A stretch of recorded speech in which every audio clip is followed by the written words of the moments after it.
हम अपने चैनल पर आपको खुशामदीद कहते हैं। मौसम बड़ा सुहाना था और शेख चिल्ली एक दरख्त के नीचे लेटा हुआ लोगों को आते जाते हुए देख रहा था। शेख चिल्ली के पास कोई काम नहीं था, बेकार कभी उधर बैठ जाता था और कभी कहीं टहलता हुआ चला जाता था। कभी ऐसा भी होता कि अपने दोस्तों के साथ तवील गपशप में मसरूफ रहता था। इसका एक दोस्त निजाम था जो इसी तरह का था। इस वक्त शेख चिल्ली को भूख लग रही थी। इसने उठकर निजाम की तरफ देखा और इसे कहा, निजाम कुछ खाने को लाओ, भूख लग रही है। कहाँ से खाने के लिए लाऊं? निजाम ने पूछा। कहीं से भी ले आओ, कोई पाबंदी थोड़ी है, शेख चिल्ली ने खुले दिल से कहा। मेरा मतलब है कि जेब में कोई पैसा नहीं है, निजाम बोला। जिस दिन मेरी हुकूमत आ गई, याद रखना निजाम, मैं पैसों के बगैर ही खाने पीने का सामान सबको लेने की इजाजत दे दूंगा।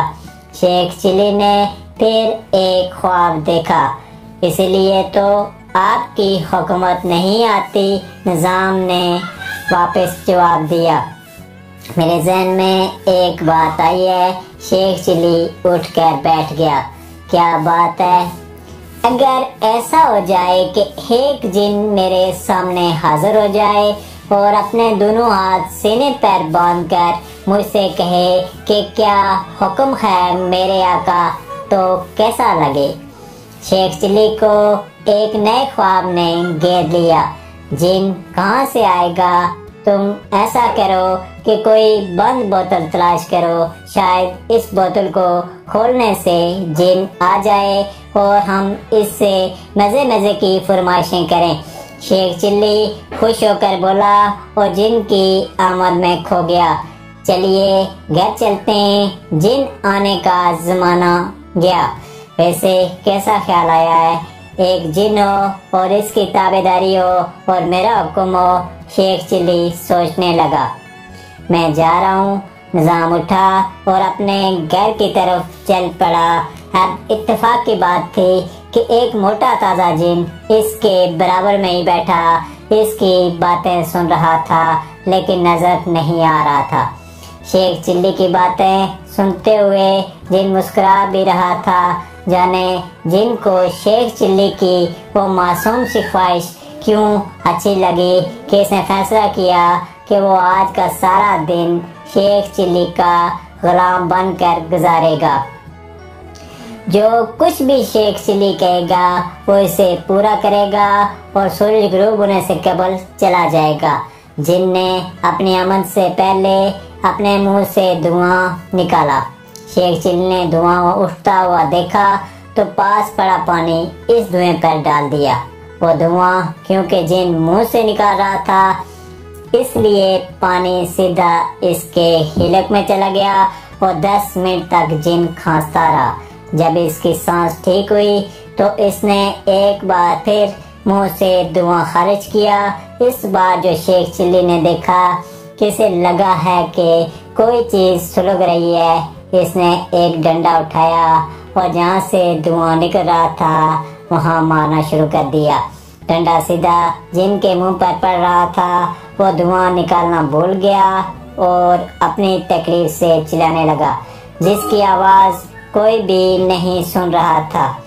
जिन ने धुआं निकालना बंद किया और अपना मुंह पकड़कर बैठ गया, क्योंकि जिन इरादे का पक्का था और जो फैसला कर लेता था इसे निभाता था। इसलिए बावजूद इसके कि शेख चिल्ली लाइलमी में इसे तकलीफ दे रहा था, इसने फिर भी इसके सामने हाजिर होने का इरादा किया हुआ था।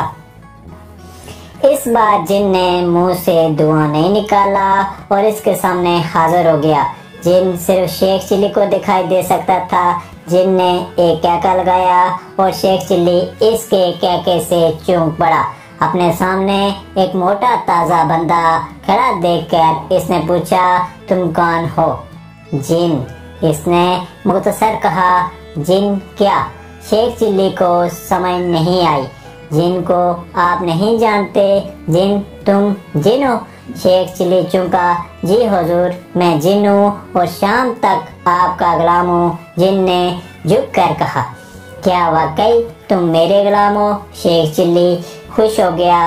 जी हुजूर वाला, तुम मेरा हुक्म मानोगे? बिल्कुल मेरे आका, जिन ने झुककर कहा। शाम का सूरज गुरूब होने से पहले आप मुझसे कोई भी काम करवा सकते हैं। मैं जो कहूँगा तुम मानोगे? शेख चिल्ली को यकीन नहीं आ रहा था। आप मुझे आजमा कर देख लें। ऐसा करो, वो जो सामने फूल लगा है इसे तोड़ कर लाओ।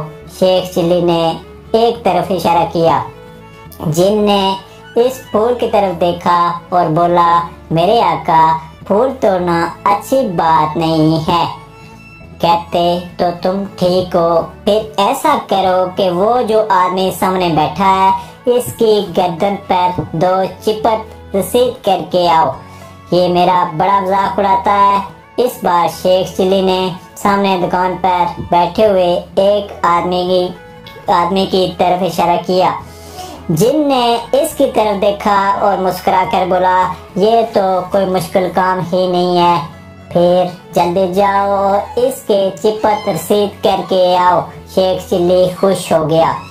जिन इसी वक्त इस आदमी के पास गया और इसके पीछे जाकर खड़ा हो गया। जिन किसी को दिखाई नहीं दे रहा था, इसे सिर्फ शेख चिल्ली देख रहा था। शेख चिल्ली बहुत खुश था कि अभी इस आदमी की गर्दन पर चिपट पड़ेगी तो वो इर्द गिर्द देखेगा कि चिपट किसने मारी है। लेकिन जिन इसके पीछे जाकर खड़ा रहा और फिर वापस आ गया। तुमने मेरा हुक्म नहीं माना? शेख चिल्ली ने पूछा। है शेख चिल्ली, क्या किसी को माना अच्छी बात है? जिन ने कहा। शेख चिल्ली के पास इस बात का कोई जवाब नहीं था। इसने अपने पेट पर हाथ फेरा और बोला, मुझे सख्त भूख लग रही है। ऐसा करो कि अभी जाओ और मेरे लिए कुछ खाने के लिए ले आओ। क्या खाएंगे मेरे आका? जिन ने पूछा। भुना हुआ गोश्त, दही, दूध, खीरा और दाल ले आओ। शेख चिल्ली ने जुबान अपने होंठों पर फेरी। मेरे आका, यहाँ से 1000 मील दूर एक बहुत अच्छा खाने का ढाबा है, मैं वहाँ जाता हूँ। जिन ने कहा। 1000 मील जाओगे तो वापस कब आओगे? शेख चिल्ली चौंका।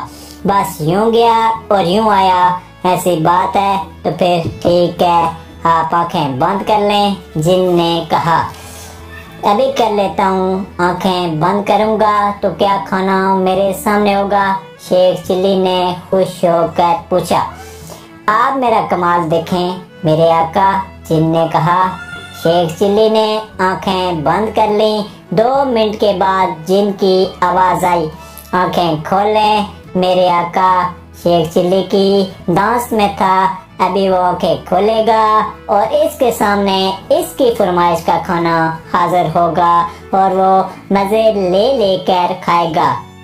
ये सोचकर इसे और भी भूख लगी थी। इसने जो ही आंखें खोलकर देखा, इसके सामने कुछ भी नहीं था। जिन एक तरफ खड़ा था। खाना कहाँ है? मैं गया ही नहीं। जिन बोला। क्यों?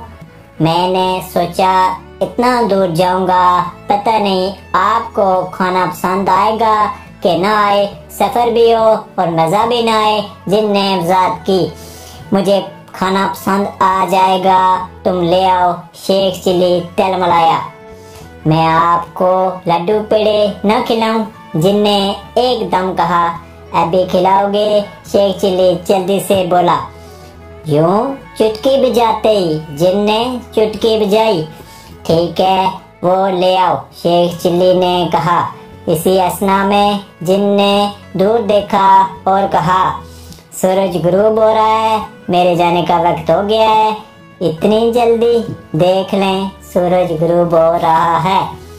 तुमने मुझे कुछ खिलाया भी नहीं, मेरी कोई बात भी नहीं मानी, बस मुझे यूं बातों पर ही तरखाते रहे हो। शेख चिल्ली को गुस्सा आ गया। जिन ये कहकर गायब हो गया। दरअसल मैं जिन्नू का शेख चिल्ली हूँ।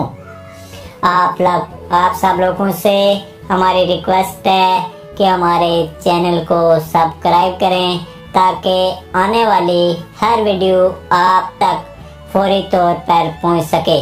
अल्लाह हाफिज।